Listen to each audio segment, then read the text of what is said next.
इतिहास इयत्ता 11वी प्रकरण 10 भारतीय इतिहासातील नवे पर्व. मागील प्रकरणामध्ये म्हणजेच मौर्योत्तर काळातील भारत या प्रकरणामध्ये आपण शुंग आणि सातवाहन घराण्याच्या बद्दलची सविस्तर माहिती घेतलेली आहे. या पाठामध्ये आपण मध्य आशियातील असलेल्या भटक्या टोळ्या जसे की शक, कुशाण, हून, हे इंडो ग्रीक राजे, गुप्त साम्राज्य, वर्धन साम्राज्य, कर्कोटक साम्राज्य इत्यादींबद्दलची माहिती सविस्तरपणे घेणार आहोत. व्हिडिओला सुरुवात करण्या अगोदर मी हे इंडो ग्रीक राजे, शक, कुशाण, हून यांच्याबद्दलची एका गोष्टीच्या किंवा स्टोरीच्या सहाय्याने एक माहिती सांगण्याचा प्रयत्न करतो, जेणेकरून ते तुमच्या जर एकदा लक्षात आलं तर हे क्रमाक्रमाने हे शक, कुशाण, हून भारतात कसे आले, का आले याबद्दलचा संपूर्ण इतिहास जे आहे तुम्हाला हा एकदाच व्हिडिओ पाहिल्यानंतर तुमच्या डोक्यांमध्ये सविस्तरपणे लक्षात राहील आणि हे तुम्हाला परीक्षेच्या काळामध्ये देखील मदत होईल. येथे आपण शक, कुशाण, हून यांचा अभ्यास करणार आहोत. ते अभ्यास करण्या अगोदर हे मूळतः इंडो ग्रीक राजे म्हणजेच इंडो ग्रीक राजे स्किथियन्स कोण आहेत. आता हे स्किथियन्स म्हणजे काय, बाल्टिक प्रांतात असणारे, म्हणून त्यांना जे आहे बॅक्ट्रियस आपण ढोबळ मनाने देखील म्हणतो, ते कोण होते. आणि हा बाल्टिक प्रदेश म्हणजे काय आहे, म्हणजे जो आहे बॅक्ट्रियापासून तो थेट रोमपर्यंतचा प्रदेश. आपल्याला माहिती आहे की अलेक्झांडरने जेव्हा भारतावर स्वारी केली होती त्यांनी जे आहे बॅक्ट्रिया हा प्रांत जो आहे तो जिंकून घेतला होता आणि तिथे जे आहे अलेक्झांडर सोबत आलेली काही लोक जे आहे ते या बॅक्ट्रिया या प्रांतामध्ये हा प्रदेश जो मध्य आशियात येतो येथे राहू लागले होते. आणि आपण याच्याबद्दलची देखील माहिती घेतली होती की शुंग घराण्याचा संस्थापक पुष्यमित्र शुंग यांनी जे आहे या इंडो ग्रीक राज्यातील डेमेट्रियस व मिनॅंडर या ग्रीक राजांनी जे आक्रमणे केली होती भारतावरती अलेक्झांडरच्या नंतर ती देखील पलटावून लावली होती. व म्हणजेच काय, अलेक्झांडर सोबत आलेली माणसं ती व त्या लोकांपासूनची पुढील पिढी जे मध्य आशियात राहत होती, म्हणजे ते मूळतः त्यांचं रोमचे, परंतु ते बॅक्ट्रियस या प्रांतात राहत असल्यामुळे त्यांना जे आहे या ग्रीकांना जे आहे बॅक्ट्रियस असे संबोधले जाते. म्हणजेच काय, मूळ ग्रीकांपासून 100-200 वर्षांमधील च्या कालखंडातील मध्य आशियात वास्तव्य करणारे वा जन्मलेले ग्रीक म्हणजेच जे आहे हे बॅक्ट्रियस होय. आणि मध्य आशिया आणि जवळच्या चिनी प्रदेशामध्ये अनेक भटक्या टोळ्या वावरत होत्या. त्यापैकी जे आहेत या टोळ्यांचीच नावं जी आहेत पुढे शक, कुशाण, हून अशी आली, त्याबद्दलची माहिती आपण पुढे घेणारच आहोत. त्यापैकी यू हे ची म्हणजे शकांची टोळी देखील होती. शकांच्या टोळीच्या पलीकडे उसनची टोळी होती, ती म्हणजे कुशाण, म्हणजे बॅक्ट्रियस राजे, त्यांच्या पाठीमागे शक, त्याच्या पाठीमागे कुशाण आणि त्यांच्या पाठीमागे आणखी एक टोळी होती ती म्हणजे हून. म्हणजेच कसं तर आपल्या हिमालयाच्या पायथ्याशी, हिमालयाच्या भारताच्या प्रदेशातील आणि किंवा चीनच्या प्रदेशातील तसेच अफगाणिस्तानच्या साईडचा जो रस्ता आहे, जो मार्ग आहे, तेथे जे आहे बॅक्ट्रियस इंडो ग्रीक राजे तिथे जे आहे त्यांचं वास्तव्य होतं. तर त्यांच्या पलीकडे जे आहे त्या 3 टोळ्या होत्या, ती म्हणजे एक शक, कुशाण आणि हुनांची टोळी, आणि त्याच्या पलीकडे जाऊन जे आहे ते चीनचं साम्राज्य होते. कुशाणच्या टोळीच्या पलीकडे चीनच्या काही भागापासून आणखी एक टोळी जिला ही वॉंग नू म्हणजेच हुनांची टोळी होती. या टोळींच्या पलीकडे जे आहे मूळ चीनचा प्रदेश होता. या 3 टोळ्यांना घाबरूनच, विशेषतः रानटी हुनांच्या टोळ्यांना घाबरूनच जे आहे आपल्या राज्याचे संरक्षण करण्यासाठी इसवी सनाच्या 3ऱ्या शतकात जे आहे चीनी सम्राट शी ह्युत्सेंग ती याने जे आहे जगातील प्रसिद्ध अशी भिंत बांधण्यास सुरुवात केली होती, ज्याला जे आहे आपण ग्रेट वॉल ऑफ चायना असे म्हणतो. यावरून आपल्याला हे लक्षात येतं की ह्या टोळ्या किती विध्वंसक होत्या. म्हणजे चीनी राजाला जे आहे या त्या 3 टोळ्यापासून आपल्या राज्याचं रक्षण करण्यासाठी त्यांनी ही भिंत बांधली होती. म्हणजे यावरून आपल्याला लक्षात येतं की ह्या किती विध्वंसक टोळ्या होत्या, ज्याची भीती ज्या राजाला होती आणि त्या राजांनी या टोळ्यांपासून रक्षण करण्यासाठीच या ग्रेट वॉल ऑफ चायनाची बांधकाम करण्यास सुरुवात केली होती. ह्या शक, कुशाण, हून लोकांमध्ये जे आहे तीव्र वैमनस्य होते आणि एकमेकांच्या प्रदेशात त्यांनी जे आहे वारंवार आक्रमणे आणि युद्ध चाललेली असत. चीनच्या राजांनी जे आहे या तिन्ही टोळ्यांना हुसकावून त्याच्या प्रदेशातून लावले होते. याचा परिणाम असा झाला की हुनांच्या टोळींनी कुशाणांच्या टोळींना हुसकावून लावले त्यांच्या प्रदेशातून, आणि कुशाणांच्या टोळींनी जे आहे शकांच्या प्रदेशातून शकांना हुसकावून लावले. आणि मग शेवटी काय झालं, आणि राजांच्या प्रदेशावर आक्रमणे केली. आणि शेवटी काय झालं की याचा परिणाम असा झाला की शेवटी शकांनी जे आहे शकाच्या टोळ्यांनी या इंडो ग्रीक राजे जे बॅक्ट्रिया व पार्थिया इंडो ग्रीक राजांच्या प्रदेशावर आक्रमणे करून त्यांना जे आहे तिथून हुसकावून लावले. इसवी सन पूर्व 250च्या सुमारास सेल्युकस निकेटर, ज्याने आपल्या मुलीचा म्हणजेच हेलनचा विवाह चंद्रगुप्त मौर्याशी लावला होता, त्याच्या राज्याचे जे आहे पुढे बॅक्ट्रिया आणि पार्थिया असे विभाजन झाले होते. शकांच्या या आक्रमणांना जे आहे पार्थियाच्या राजाने दारुण पराभव केला. त्यामुळे शकांना जे आहे अफगाणिस्तानात, बलुचिस्तान या दक्षिणेकडील भागाकडे वळण्याशिवाय इतर पर्याय राहिला नाही. तिथून जे आहे ते आपल्याला माहिती आहे की भारतामध्ये भरपूर सारे जे परदेशी किंवा विदेशी जे लोक आले ते बोलन खिंड पार करूनच जे आहे ते सिंधू प्रदेशात आले होते. याचा देखील आपल्याला थोडक्यात अभ्यास आहे. तर हे झालं एक पार्श्वभूमी, जेणेकरून आता तुमच्या लक्षात येईल की जसं मागे म्हटल्याप्रमाणे हिमालयाच्या पायथ्याचा भारतातील भाग, चीन काही पलीकडील चीनचा भाग आणि अफगाणिस्तान बलुचिस्तानच्या भागामध्ये हे इंडो ग्रीक राजे राहायचे. आणि या चीनच्या प्रदेशामध्ये आपण चार राजा घटकांचा अभ्यास केला. सर्वात अलीकडे जे होती म्हणजेच हिमालयाच्या एकदम लेवला लागून जे आहे शक, त्याच्या पलीकडे कुशाणांची टोळी, त्याच्या पलीकडे हुनांची टोळी, आणि त्याच्या पलीकडे जे आहे ते चीनचं साम्राज्य. तर आता हे आपण थोडक्यात अभ्यास घेतल्यानंतर आपल्याला लक्षात येईल की क्रमाक्रमाने भारतामध्ये कोण आणि कसे आले. मौर्य साम्राज्याच्या विघटनानंतर जे आहे स्थानिक म्हणजे लोकल जे आहेत राजसत्तांच्या महत्वाकांक्षा बळकावल्या. त्यानंतर जे आहे प्रादेशिक राजांच्या उदयाला सुरुवात झाली.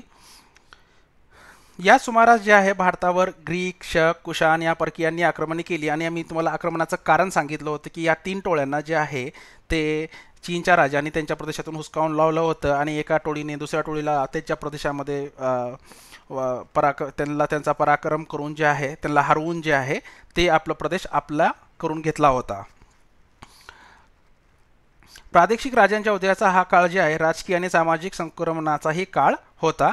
मध्य आशियातील भटक्या टोळ्या, आणि आता जे तुम्हाला मी सांगितलं आहे स्टोरीच्या सहाय्याने, हेच थोडी माहिती जी आहे इथे आपल्या शालेय पाठ्यक्रमामध्ये देखील दिलेली आहे. सिकंदराच्या मृत्यूनंतर त्याने नेमलेल्या सत्रपा म्हणजे जे आहे एक राज्यपाल किंवा राजा या अनुषंगाने याला संबोधले जाते. तर इथे हा जो शब्दप्रयोग जो आहे या राजा या अनुषंगाने केलेला आहे. आपली स्वतंत्र राज्य प्रस्थापित केली. वायव्येकडील ग्रीक राजांच्या उतरत्या काळात जे आहे मध्य आशियातील भटक्या टोळ्यांनी बॅक्ट्रियावर आक्रमणे केली. या काळातील उत्तर भारतात घडणाऱ्या घडामोडींमध्ये मध्य आशियातील टोळ्यांची स्थलांतरे जी आहेत महत्त्वाची होती. इसवी सन पूर्व 2ऱ्या शतकाच्या उत्तरार्ध जे आहे पल्लव म्हणजेच पार्थियन राजे आणि शक स्किथियन्स यांनी हल्ले केले. मध्य आशियातील शकांना चीनमधून आलेल्या युएची टोळ्यांनी तिथून स्थलांतर करण्यास भाग पडले. युएची हे टोळी जे आहे एक पशुपालक होते.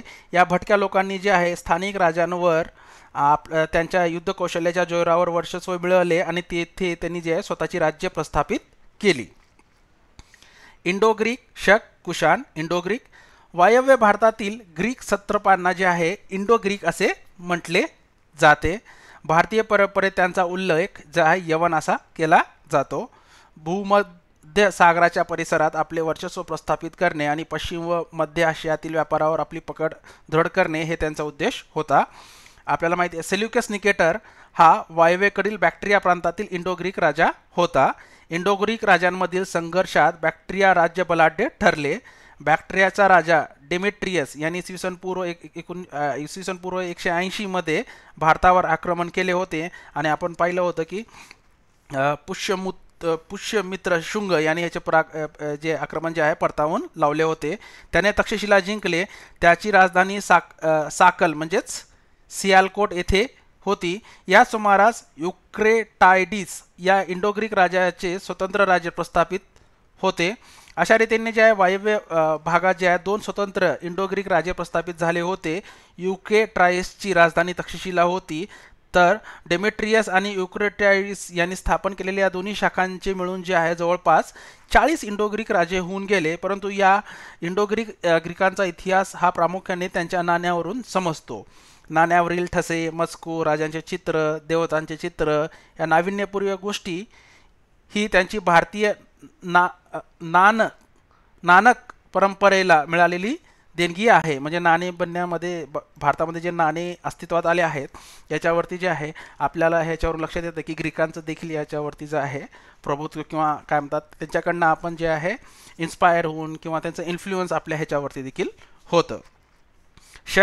शक हे मध्य आशियातून आले. बॅक्ट्रियातील ग्रीकांना मी स्टोरी सांगितली, आता तुम्हाला लक्षात येईल की आता हे सर्व तुम्हाला जे आहे एकदम तोंडपाठ झाल्यासारखं आतापर्यंत पण झालं असेल असे मी आशा करतो.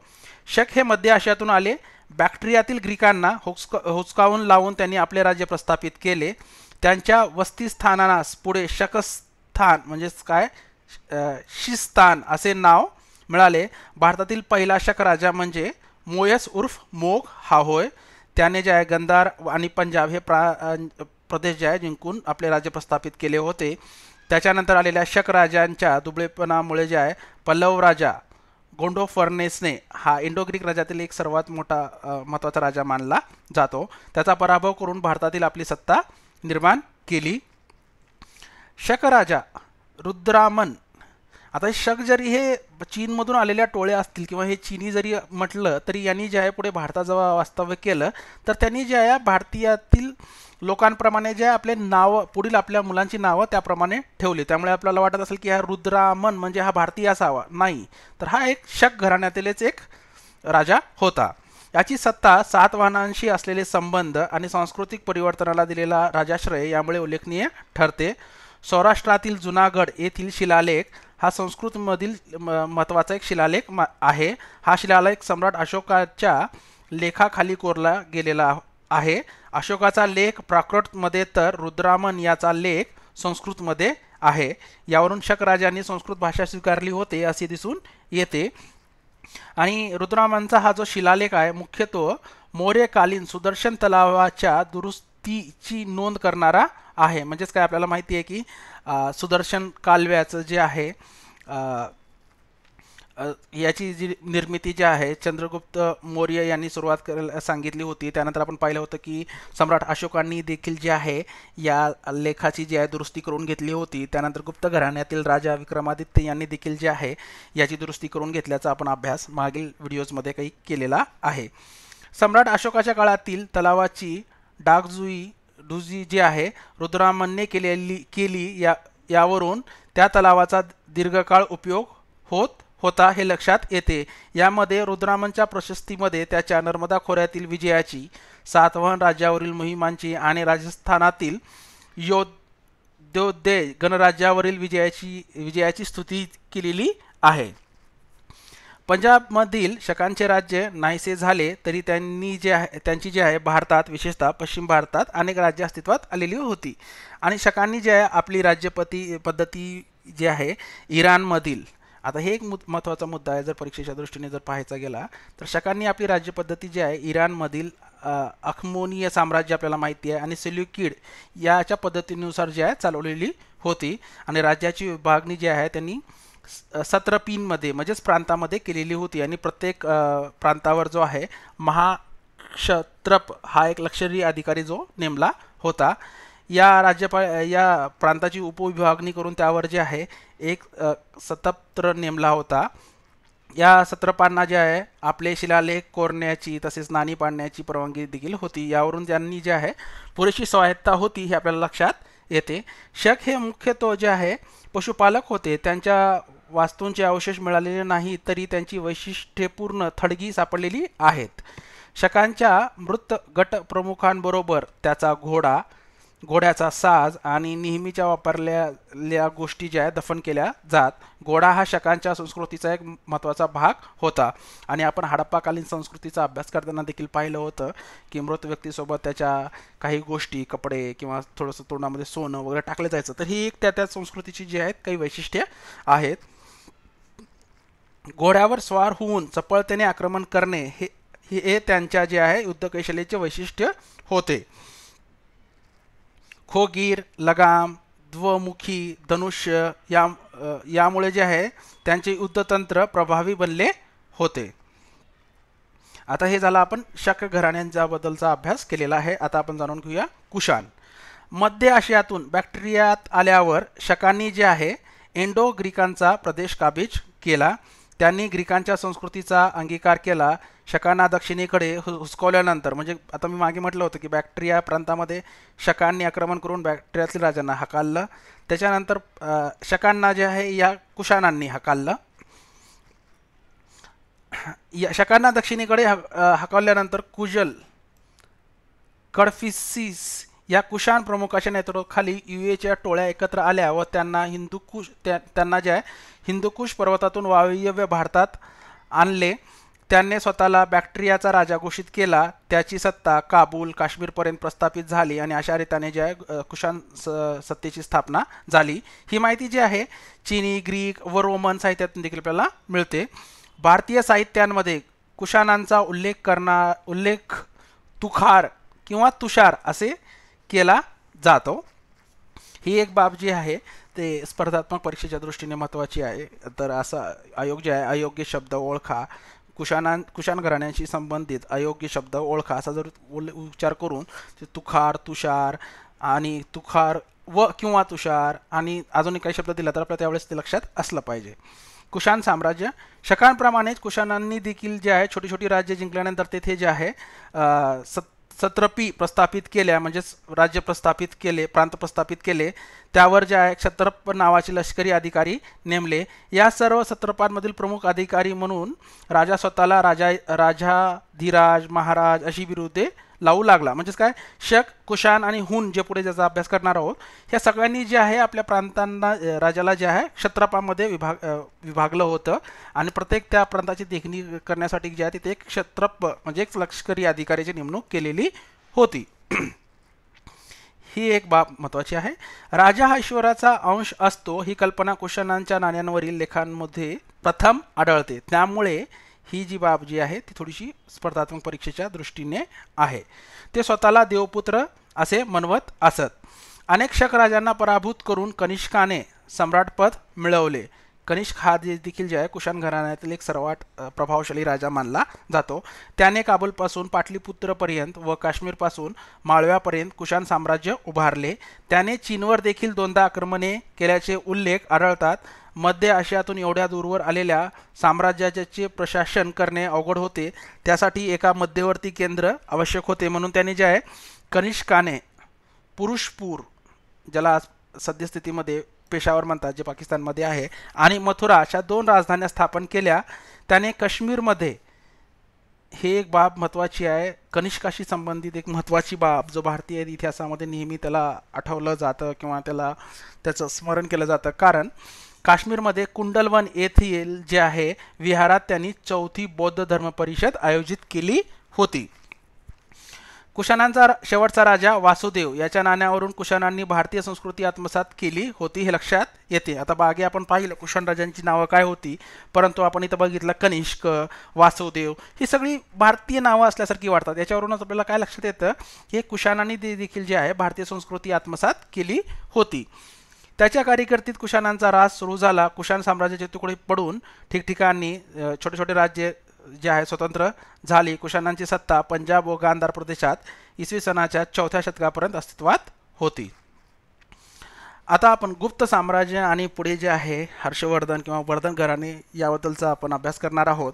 परंतु इथे आपण गुप्त साम्राज्य आणि वर्धन घराण्याचा अभ्यास करताना आपण पाठ्यपुस्तकामध्ये जेवढे बाबी दिले आहेत तेवढाच अभ्यास करणार आहोत. कारण आपण या गुप्त घराणे आणि वर्धन घराण्यावरती सविस्तर व्हिडिओ बनवलेला आहे. त्या पश्चात आपण माइंड मॅप्स देखील याच्यावरती बनवलेले आहेत. तर तुम्ही परीक्षेच्या काळामध्ये गुप्त किंवा कुशाण घराण्याची माहितीशी संबंधित अजून सविस्तर माहिती हवी असल्यास तर आपल्याला ते तुम्ही त्या व्हिडिओची लिंक मी तुम्हाला डिस्क्रिप्शनमध्ये देतो. तर तुम्ही परीक्षेच्या काही दिवस अगोदर जे आहे ते तुम्ही माइंड मॅपच्या सहाय्याने देखील जे आहे ते तुम्ही आपलं रिव्हिजन करू शकता. गुप्त साम्राज्याचा इतिहास जो आहे छोट्या राज्यातून बलाढ्य साम्राज्यात रूपांतर कसे झाले ही प्रक्रिया दर्शवणारा आहे. आणि श्रीगुप्त हा जो आहे गुप्त वंशाचा संस्थापक होता. त्याच्या मागे त्यांनी जे आहे महाराज हे पद लावले होते आणि तो एक मांडलिक राजा होता. त्याचा मुलगा घटोत्कच गुप्त याने देखील महाराज हे बिरुद लावले होते. म्हणजेच काय, गुप्त काळात गुप्त राजे हे मांडलिक होते. गुप्त राजाचा विस्तार वाढवून त्याच्या साम्राज्यात रूपांतर करण्याचे श्रेय जे आहे पहिला चंद्रगुप्त याच्याकडे जाते. त्यामुळे यालाच जे आहे गुप्त साम्राज्याचा वास्तविक संस्थापक म्हणून देखील याला काही ठिकाणी संबोधले जाते. त्याच्या नावाआधी जोडलेल्या महाराजाधिराज या पदवीने गुप्त राजांच्या वाढलेल्या प्रतिष्ठेची कल्पना येते. त्याने जे आहे लिच्छवी वंशातील कुमारदेवी हिच्याशी विवाह केला. हा विवाह गुप्त राजघराण्याला जे आहे राजकीयदृष्ट्या फायदेशीर ठरला आणि कुमारदेवी आणि याचा असा परिणाम झाला की याला जे आहे यांना साम्राज्य विस्तार करण्यास चंद्रगुप्त प्रथमला जे आहे पहिला चंद्रगुप्त याला जे आहे मदत झाली.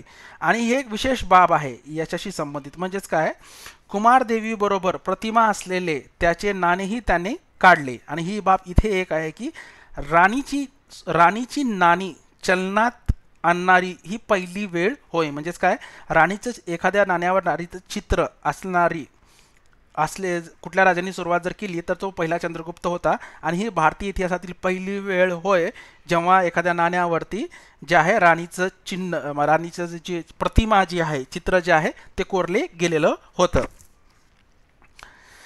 त्याची सत्ता मगध, साकेत म्हणजेच अयोध्या आणि प्रयाग म्हणजे अलाहाबाद या प्रदेशांमध्ये पसरलेली होती. त्यानंतरच्या काळात गुप्त घराण्यात होऊन गेलेल्या प्रतिभावंत पराक्रमी कल्याणकारी राजा म्हणजे जो आहे समुद्रगुप्त होय. आणि समुद्रगुप्त याला जे आहे विन्सेंट स्मिथ ज्याला भारताचा नेपोलियन असे देखील संबोधतात. आणि गुप्त घराण्यातील हा एक महान राजा म्हणून जे आहे समुद्रगुप्त यांना संबोधले जाते. आणि काही इतिहासकार यांची जे आहे तुलना जे आहे महान सम्राट अशोक यांच्याशी देखील करतात.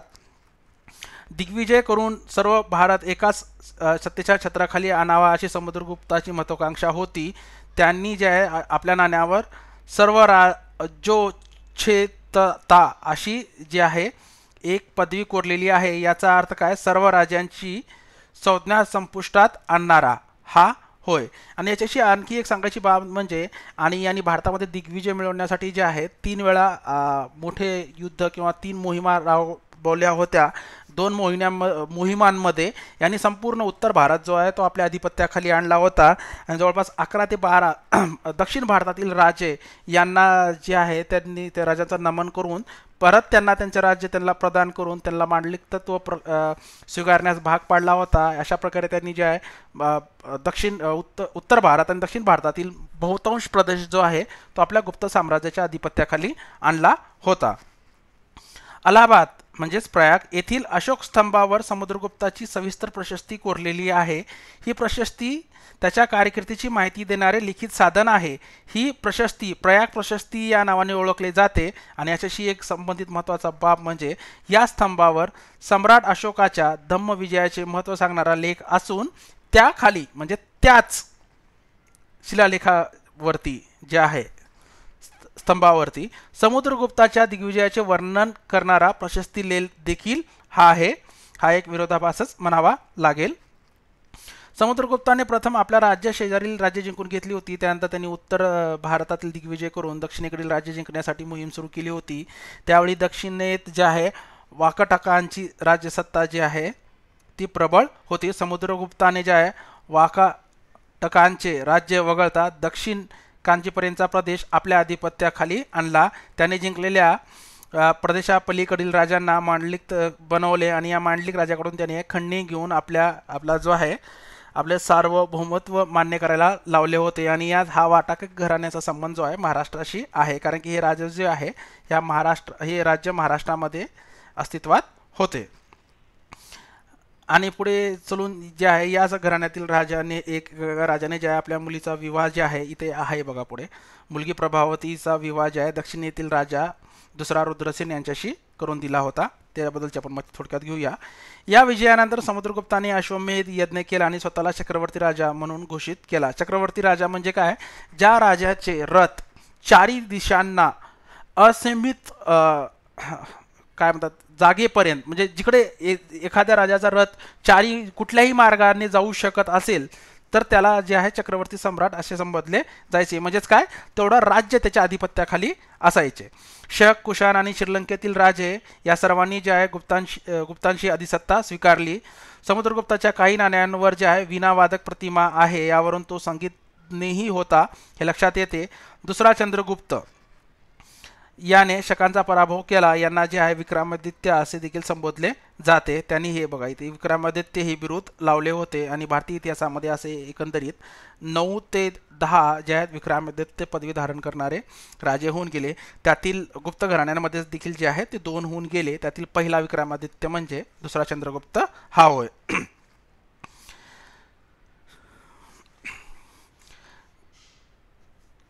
आता याच्याशी संबंधित आणखी एक महत्त्वाची बाब म्हणजे आपली मुलगी प्रभावती हिचा विवाह चंद्रगुप्त द्वितीयने जे आहे दक्षिणेतील वाकाटक राजा दुसरा रुद्रसेन याच्याशी करून दिला व वाकाटकांशी मैत्रीपूर्ण नाते निर्माण केले.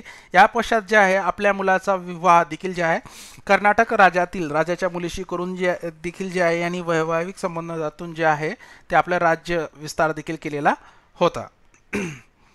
हे इथे जे आहे 4थ्या ते 6व्या शतकातील भारत गुप्तांचे साम्राज्य हे दाखवलेलं आहे. हे बघा, जर पाहिलं तर हे वाकाटक हे जे आहे ते साम्राज्य हे जे आहे इथपर्यंत आपल्या महाराष्ट्रापर्यंत देखील विस्तारलेले होते. दुसऱ्या चंद्रगुप्ताचा पुत्र कुमारगुप्त याच्या काळात मध्य आशियातील हुनांनी भारतावर आक्रमण सुरू केले. कुमारगुप्तांनी जे आहे हुनांचे आक्रमण थोपवून धरले. कुमारगुप्तानंतरचे राजे आपल्या राज्याचे रक्षण करण्यास असमर्थ ठरले. शेवटी त्यांचे राज्य जे आहे अनेक छोट्या राज्यांमध्ये विघटित झाले. आणि या कुमारगुप्तानंतर जे आहे स्कंदगुप्त एक देखील महत्त्वाचा राजा मानला जातो. त्यांनी देखील जे आहे हुनांचे आक्रमण परतावून लावले होते. चंद्रगुप्त दुसरा हा पित्याप्रमाणेच विद्वानांचा आश्रयता आणि विद्या व कला याचा भोक्ता होता. आणि याच राजाच्या दरबारामध्ये जे आहे नवरत्ने होती. ती नवरत्ने म्हणजेच जे आहेत ही आहेत याच्याबद्दल देखील आपण भारतात प्राचीन भारतीय इतिहासातील नवरत्ने हा एक सेपरेट व्हिडिओ बनवला आहे. त्यामध्ये या नवरत्नांच्या व्यतिरिक्त जे आहे महत्त्वाच्या व्यक्ती जसे की आर्यभट्ट यांच्याबद्दल देखील आपण त्या ह्याच्यामध्ये व्हिडिओमध्ये चर्चा केलेली आहे. धन्वंतरी, वैद्य, शपनाक, फलज्योतिषी, अमरसिंह, कोशकार, शंकू, शिल्पतज्ञ, वेतालभट, मांत्रिक, घटकपूर, स्थपती, लेखक, कालिदास. आता आपल्याला माहिती आहे की संस्कृत कवी, महान कवी कालिदास जे देखील जे आहे याच चंद्रगुप्त द्वितीयच्या राजदरबारामध्ये महाकवी होते. वराहमीर, खगोलशास्त्रज्ञ. आता आपण जे न्यूटन्सचा लॉ वगैरे जे आपण शिकत असतो तर सर्वप्रथम जो आहे न्यूटनच्या अगोदर कितीतरी शतके पूर्व या वराहमीर, आर्यभट्ट यासारख्या शास्त्रज्ञांनी देखील जे आहे ती माहिती दिलेली आहे. वरुची, वैयाकरणी ही त्या नवरत्नांची नावे आहेत. याबद्दल जर तुम्हाला सविस्तर माहिती पाहिजे असेल तर त्या व्हिडिओची लिंक मी डिस्क्रिप्शनमध्ये दिलेली आहे, ते तुम्ही पाहू शकता. गुप्तकालीन राजव्यवस्था आणि लोकजीवन. गुप्त काळात जो आहे हा जो अभिजात संस्कृतीचा काळ मानला जातो आणि त्याचप्रमाणे जे आहे गुप्त काळाला जे आहे भारतीय साहित्याचे सुवर्णयुग देखील असे संबोधले जाते. म्हणजे आपण आता जे चंद्रगुप्त द्वितीय ज्यास विक्रमादित्य असे संबोधले जाते याच्या कालखंडाला जे आहे भारतीय साहित्यातील सुवर्णयुग संबोधले जाते.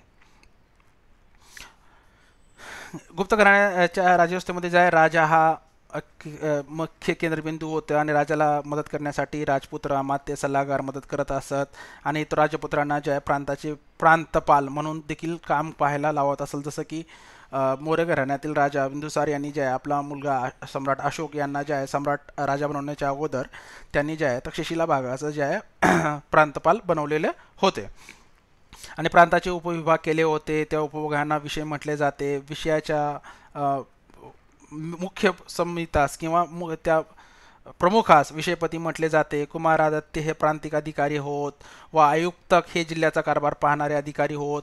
गुप्त प्रशासन जे आहे विकेंद्रित होते. म्हणजे काय तर स्वतः त्यांचं जे पॉवर जे आहे ते डिस्ट्रीब्यूट केलेली होती. स्थानिक पातळीवरचे अनेक निर्णय घेतले जात असत. गुप्तकालीन राजांनी जे आहे शेतीच्या अर्थव्यवस्थेची पुनर्रचना करण्याचा प्रयत्न केला. स्थानिक लोकांना शेत जमिनी कसायला देण्यावर त्यांनी भर दिला होता. धार्मिक आणि शैक्षणिक संस्थांना देखील जे आहे त्यांनी जमिनी दान दिल्या होत्या आणि जमिनी करमुक्त असत. या जमिनींना जे आहे अग्रहार असे म्हटले जातात. ही एक महत्त्वाची बाब आहे. करमुक्त जमिनींना गुप्त कालखंडामध्ये काय संबोधले जात असत. तर अग्रहार. तसेच या काळातील लष्करी आणि नागरी सेवेसाठी रोख पगार देण्याऐवजी इनामी जमीन देण्याची पद्धत सुरू झाली. ही एक बाब देखील महत्त्वाची आहे. मध्ययुगाचे वैशिष्ट्य असलेल्या जामदारी पद्धतीचे मुळे येथे दिसू लागतात. आता याशी संबंधित आणखी एक महत्त्वाची बाब म्हणजे युआन शुआंग या चीनी प्रवाशाच्या वृत्तांतानुसार ज्या गुप्त साम्राज्यातील वायव्येकडील प्रदेशांमध्ये ऊस आणि गहू हे पिके घेतली जात.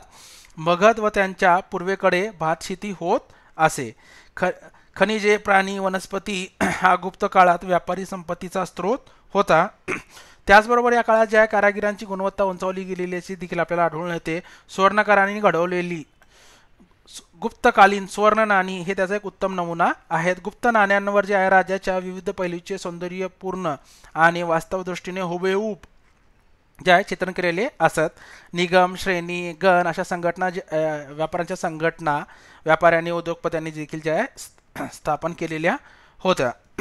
गुप्त काळापर्यंत ज्या अनेक परकीय जमातीच्या आक्रमणाच्या निमित्ताने भारतात येऊन ते भारतीयात स्थायिक झाल्या होत्या.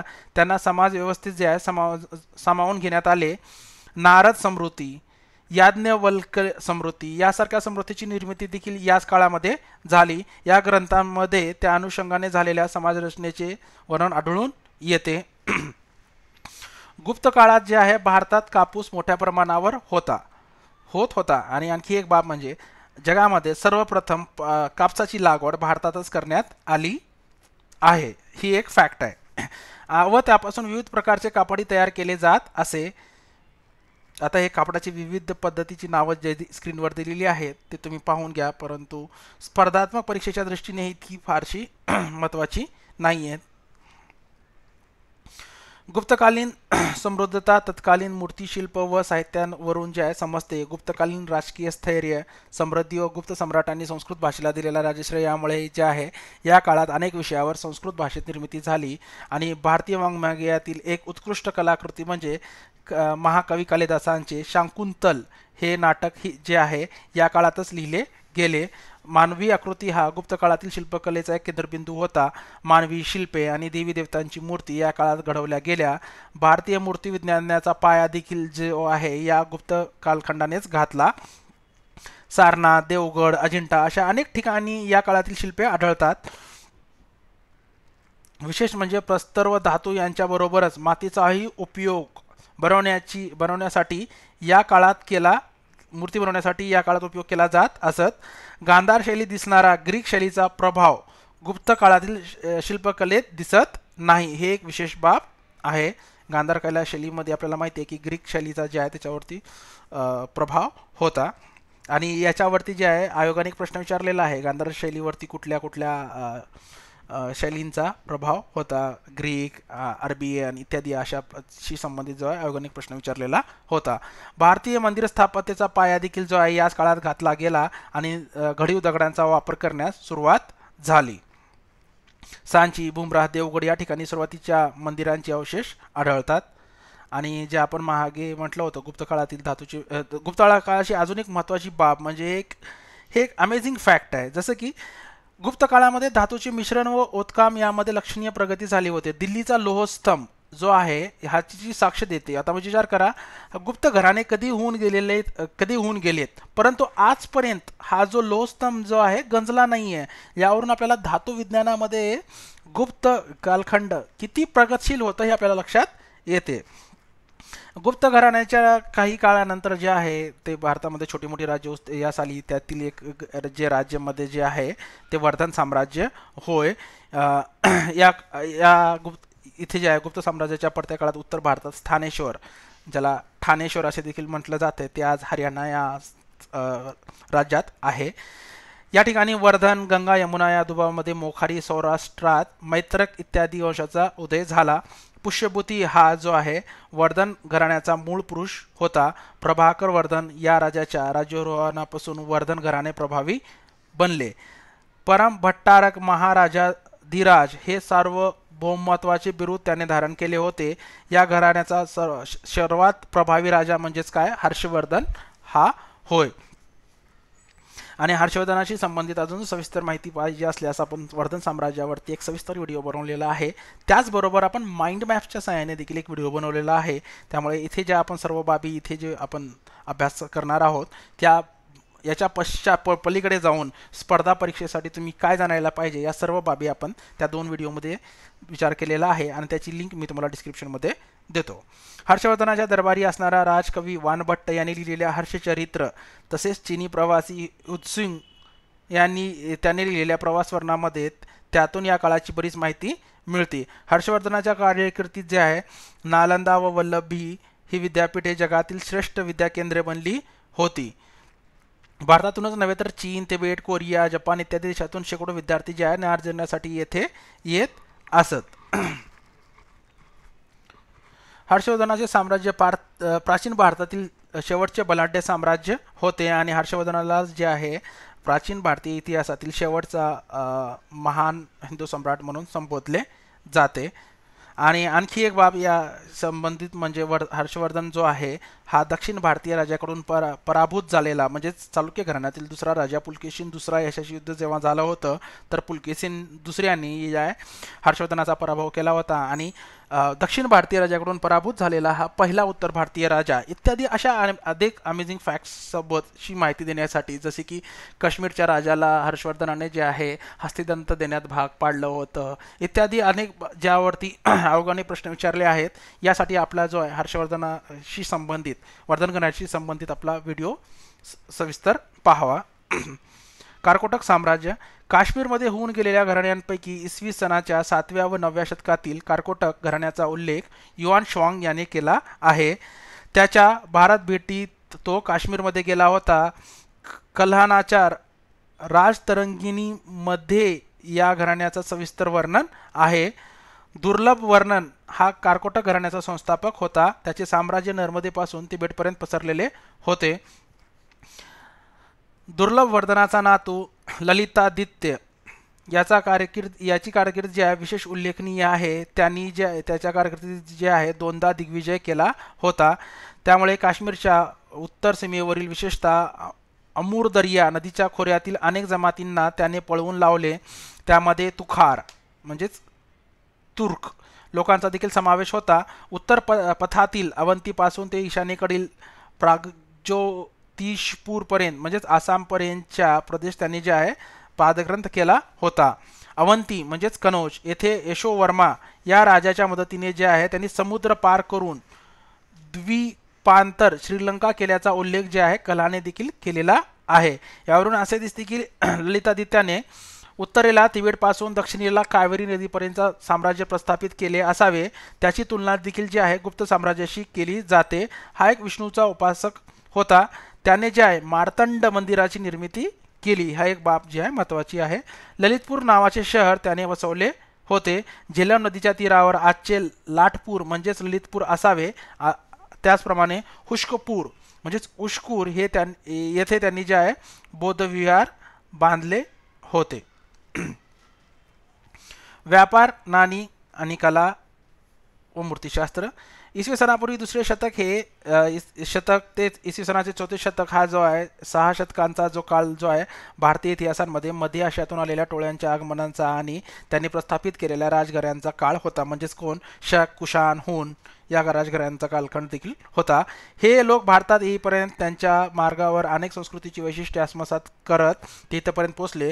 त्यामुळे भारतीय संस्कृती जीवनात देखील जे आहे परिवर्तन घडून आले. तत्कालीन भारतीय समाजात शेती, पशुपालन ही उपजीविकेची प्रमुख साधने होती.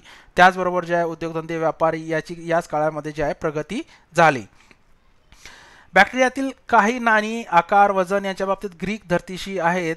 त्याच्यातील काही नाण्यांवर घुबडांची प्रतिमा दिसते. घुबड हे अथेना म्हणजेच देवीचे चिन्ह आहे. अथेना ही अथेन्सची अधिष्ठिता देवता होती. ग्रीक भाषेतील मजकूर असलेली इंडो ग्रीक नाणी बॅक्टेरियात सापडलेली आहेत. त्यामध्ये दर्शनी बाजूवर ग्रीक भाषेत लेख असे आणि मागील बाजूवर प्राकृत भाषेतील लेख असे. प्राकृत भाषेतील लेखासाठी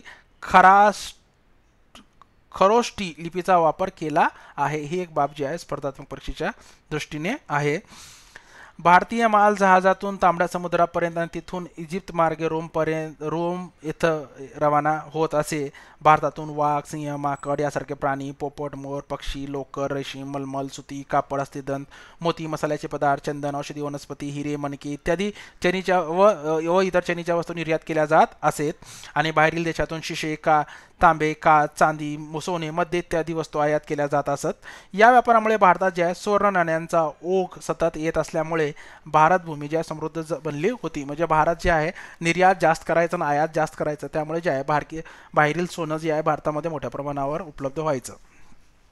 बॅक्ट्रियन राजांनी जी सुवर्ण नाणी चलनात आणली त्यावर राजांच्या व देवीदेवताच्या आकृती कोरलेल्या होत्या.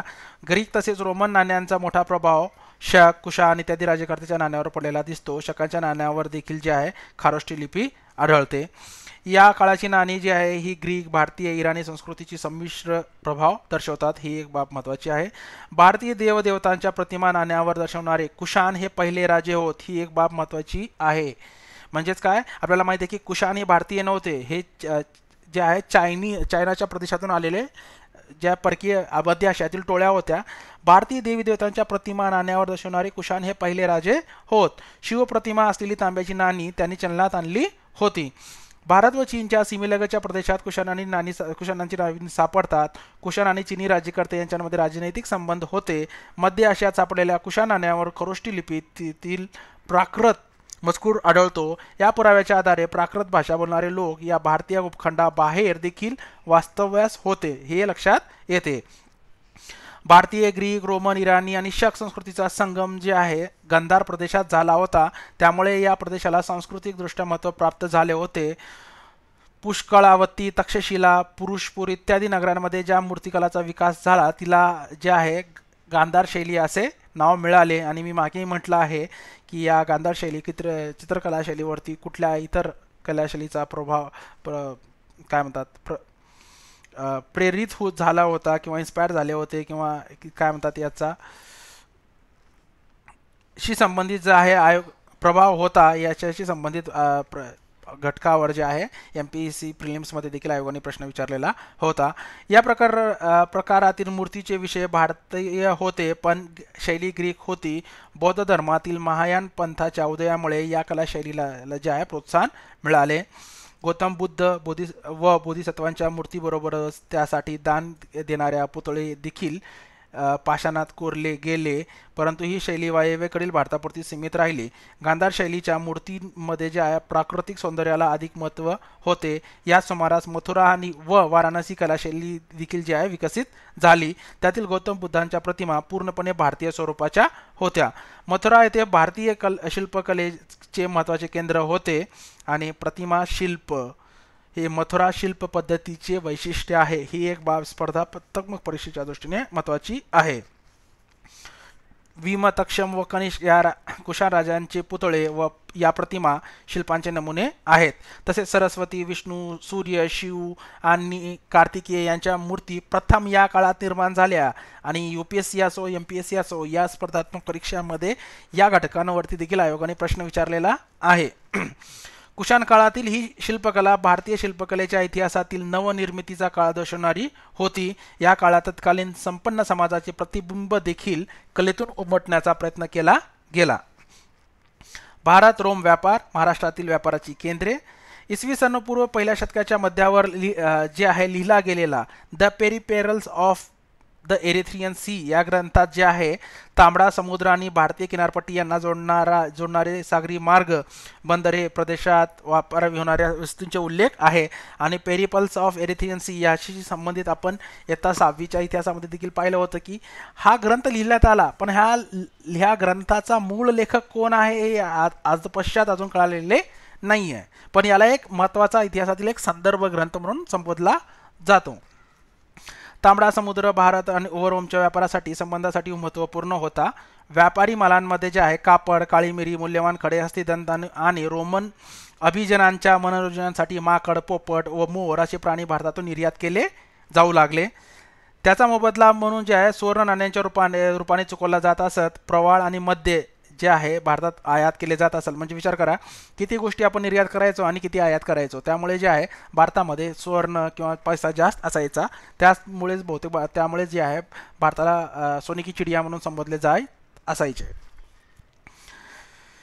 दोन्ही बाजूंना कान असलेले मध्य कुंभाची म्हणजेच ॲफोरा खापरे उत्पन्नात सापडली आहेत. त्याच्या तळाशी साठलेल्या द्रव्याचे निरीक्षण केल्यानंतर ते मद्याचे अवशेष असल्याचे दिसते. त्या व्यतिरिक्त या वड्यांचा वापर जे आहे ऑलिव्ह तेल, आता आजकाल जे आहे ऑलिव्ह तेलाचा खूप मोठा एक मार्केटमध्ये ट्रेंड चालला आहे की ऑलिव्ह तेल खाल्ल्याने हे होतं ते होतं. तर ह्याचा विचार करा की आपण मध्य आपल्या इसवी सन प्राचीन भारताच्या इतिहासामध्ये देखील पासून जे आहे ऑलिव्ह ऑइल तयार करायची किंवा वापरायची पद्धत जी आहे ती होती.